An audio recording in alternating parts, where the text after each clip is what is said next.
proses tryout tes pengetahuan global PPA Special Turkey Expedition tanggal 6 Juni kemarin.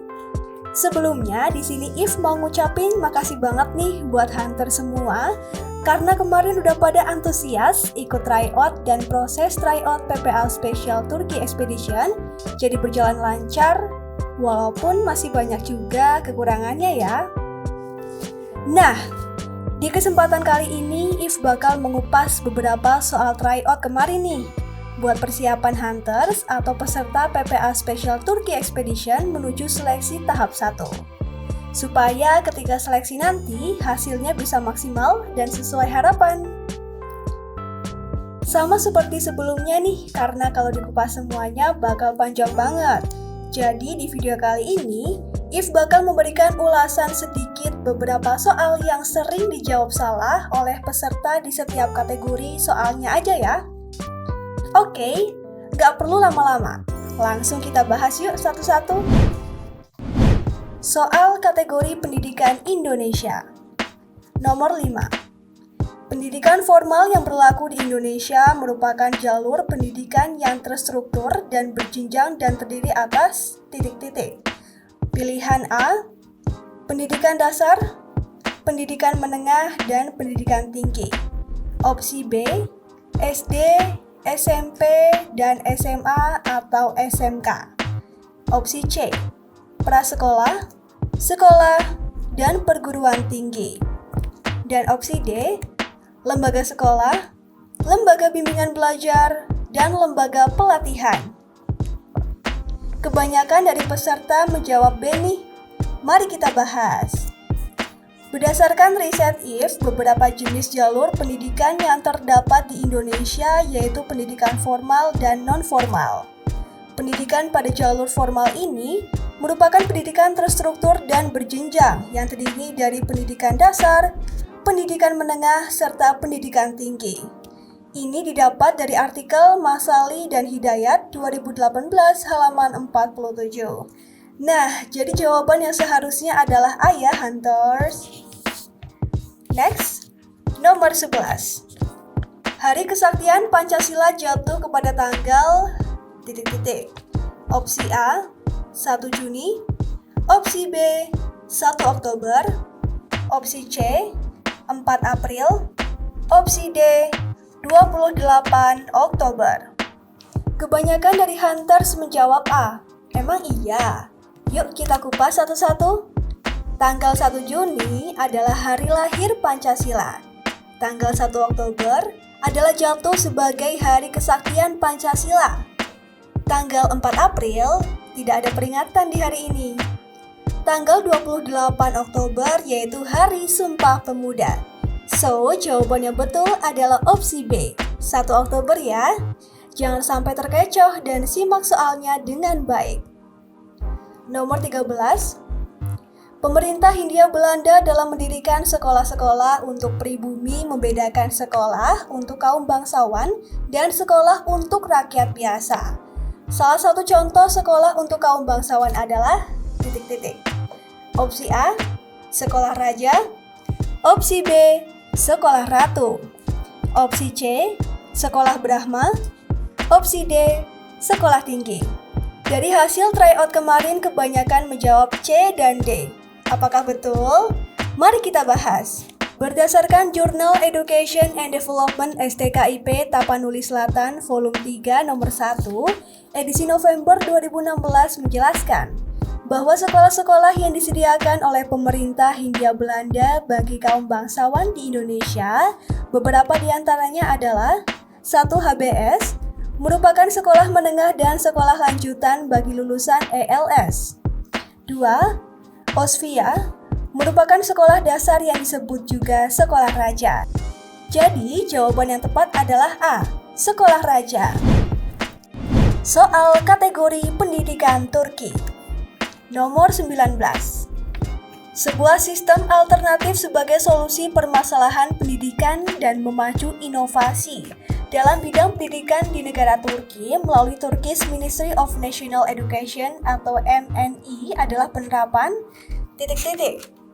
Opsi A, Primary School Leaving Examination atau PLSE.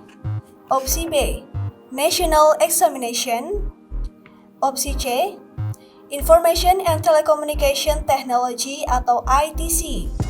Opsi D, Computer Based Test Exam atau CBTE. Di nomor soal ini banyak yang menjawab A. Kenapa nih? Untuk jawaban B dan D langsung kita eliminasi ya. Sekarang tinggal bedakan jawaban A dan C. Primary School Leaving Examination atau PLSE, program ujian nasional di Singapura yang dikelola oleh Departemen Pendidikan dan dapat diikuti oleh semua siswa di akhir tahun ke-6 mereka di sekolah dasar sebelum mereka melanjutkan ke sekolah menengah. Information and Telecommunication Technology atau ITC. Negara Turki melalui Turkish Ministry of National Education atau MNI telah mengusahakan penerapan ICT di bidang pendidikan sebagai sebuah alternatif solusi permasalahan pendidikan dan untuk memacu inovasi dalam bidang pendidikan. Jawaban yang benar C ya. Jangan sampai salah lagi nih Hunters. Nomor 24. Beasiswa untuk ilmu sosial yang disediakan oleh pemerintah Turki adalah ... Opsi A, YTB. Opsi B, Ibnu Khaldun Bursu. Opsi C, GKS. Opsi D, Erasmus Mundus. Terdapat dua jenis beasiswa resmi yang diberikan oleh pemerintah Turki, yakni beasiswa untuk jurusan-jurusan umum yang dibagi ke dalam rumpun ilmu sosial dan ilmu alam.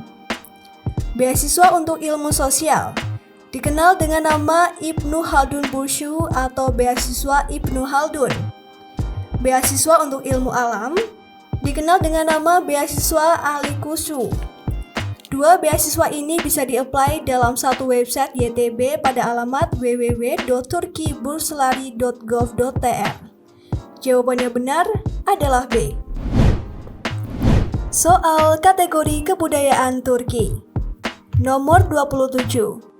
Olahan makanan yang sampai saat ini menjadi elemen penting untuk dihidangkan di meja makan oleh masyarakat Turki adalah ... Opsi A, kebab. Opsi B, baklava. Opsi C, yogurt. Dan opsi D, susu. Banyak yang menjawab A dan B. Memang kebab dan baklava adalah makanan khas dari Turki. Tapi di Turki sendiri hidangan yang disertai yogurt seakan-akan adalah suatu keharusan di setiap meja makannya loh. Selama ribuan tahun di Turki, yogurt sudah menjadi elemen penting yang sangat diperlukan di meja makan. Yogurt ini bisa dikonsumsi secara langsung tanpa campuran atau sebagai lauk. Yogurt di Turki digunakan untuk membuat sup, manisan, dan minuman airan favorit yang dibuat dengan mencampur air dan garam. Jawaban yang benar adalah opsi C. Nomor 34. Salah satu tradisi unik di Turki yang diadakan setiap musim dingin adalah ... Opsi A, Festival Sakura. Opsi B, Festival Tulip. Opsi C, menabur gandum. Opsi D, Festival Ankara. Banyak yang menjawab D. Kok bisa sih? Kita bahas satu-satu ya Hunters. Festival Sakura. Festival bunga sakura merupakan salah satu festival yang diselenggarakan di Jepang dan di setiap daerah punya nama festivalnya sendiri-sendiri. Festival Tulip merupakan festival yang digelar di Turki untuk merayakan musim semi di sana. Menabur gandum. Kaum muslim di Turki menaburkan gandum di puncak bukit di musim dingin untuk memberi makan burung yang kelaparan. Tradisi ini sudah mereka lakukan lebih dari 1.200 tahun Hunters. Festival Ankara. Kalau ini setahu If belum ada nama festivalnya ya. Cuma memang di Ankara sendiri punya banyak festival, salah satunya adalah Festival Musik Internasional Ankara yang diadakan setiap tahunnya. Soal kategori kebudayaan Indonesia. Nomor 46. Zaman batu besar megalitikum di Indonesia meninggalkan kebudayaan yang cukup unik dan menarik. Karena pada masa itu manusia menggunakan batu berukuran besar sebagai peralatan sehari-hari. Salah satunya adalah Opsi A, prasasti Ciaruteun. Opsi B, sarkofagus. Opsi C, kapak persegi. Opsi D, gerabah. Peninggalan zaman megalitikum meliputi dolmen, sarkofagus, punden berundak, menhir, dan arca batu waruga. Sedangkan prasasti Ciaruteun merupakan sebuah prasasti yang ditemukan pada tahun 1863 di aliran Sungai Ciaruteun, Bogor, Jawa Barat. Kapak persegi merupakan peninggalan pada zaman Neolitikum. Jadi jawaban yang benar adalah opsi B. Nomor 50. Pakaian adat Jawa Tengah yang biasanya digunakan kaum pria adalah jawi jangkep dengan alas kaki atau sepatu yang disebut dengan istilah Opsi A, canilan. Opsi B, keris. Opsi C, blangkon. Dan opsi D, beskap. Banyak yang menjawab Denny Hunters. Buat kalian yang bukan dari suku Jawa mungkin memang agak sukar ya. If jelaskan beberapa nih mengenai pernak-pernik pakaian adat Jawa, khususnya yang dikenakan kaum pria. Beskap, sejenis kemeja pria resmi dalam tradisi Jawa Mataraman untuk dikenakan pada acara-acara resmi atau penting. Blangkon, yaitu tutup kepala yang dibuat dari batik dan digunakan oleh kaum pria sebagai bagian dari pakaian tradisional Jawa. Keris merupakan senjata yang dikenal sangat sakti bagi mereka orang Jawa. Oleh karena itu, pada pakaian adat orang Jawa selalu disematkan keris tersebut di bagian belakang. Canilan disebut juga dengan canela, merupakan bagian pakaian adat Jawa untuk alas kaki.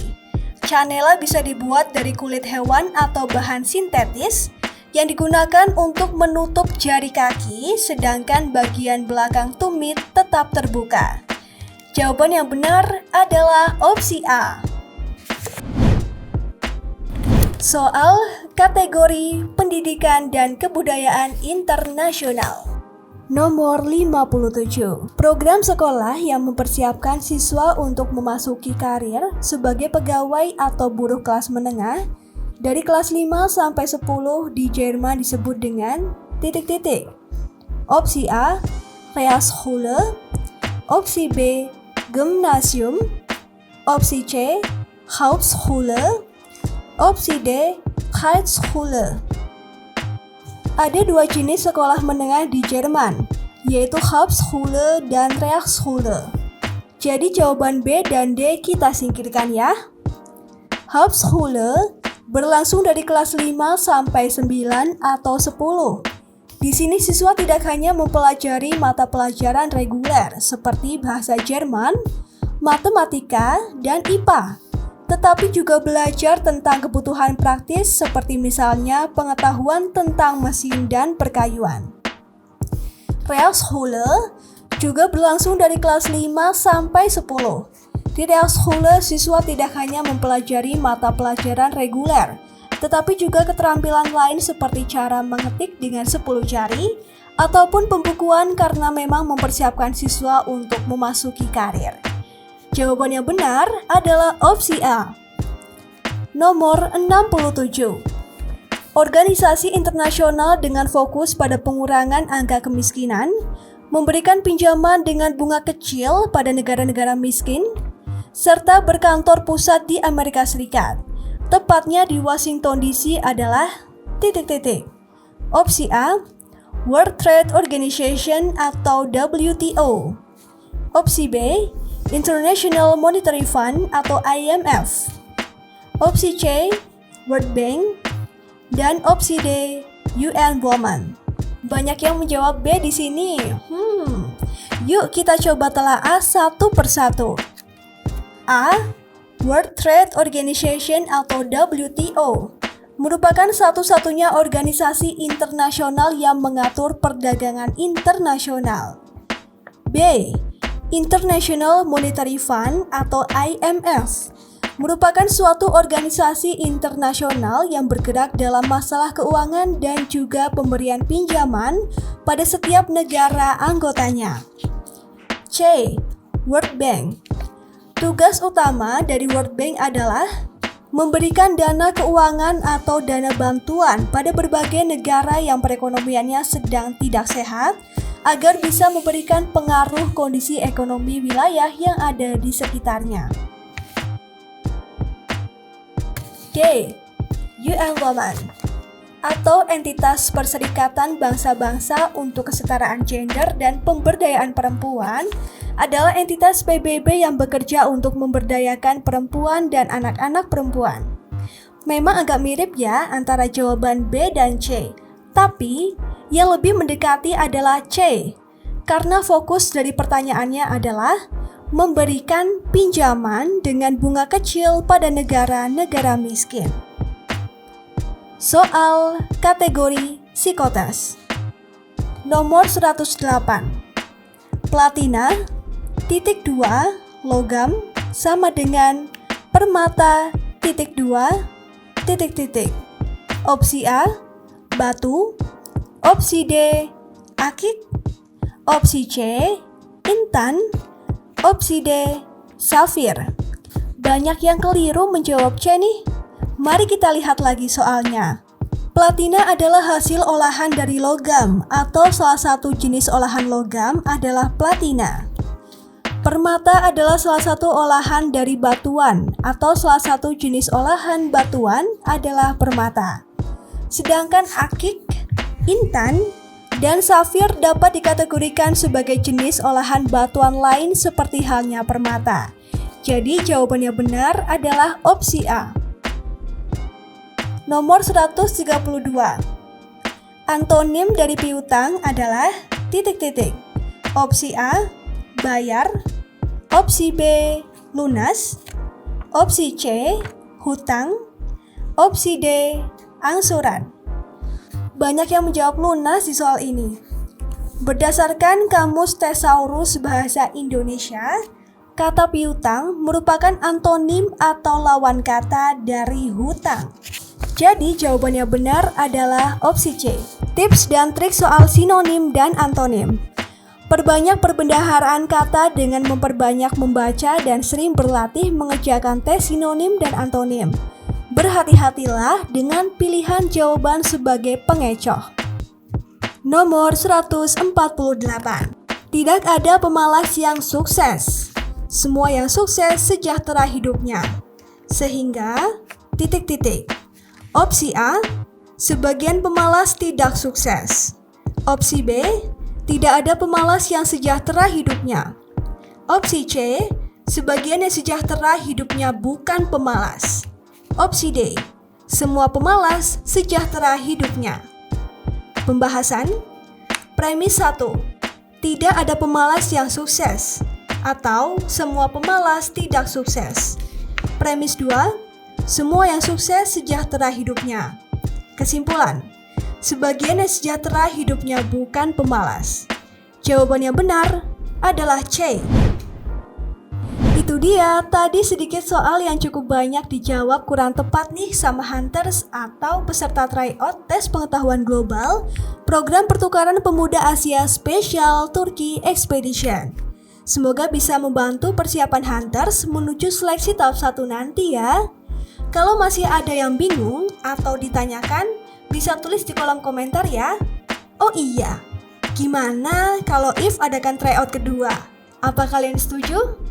See you on the next time video Hunters!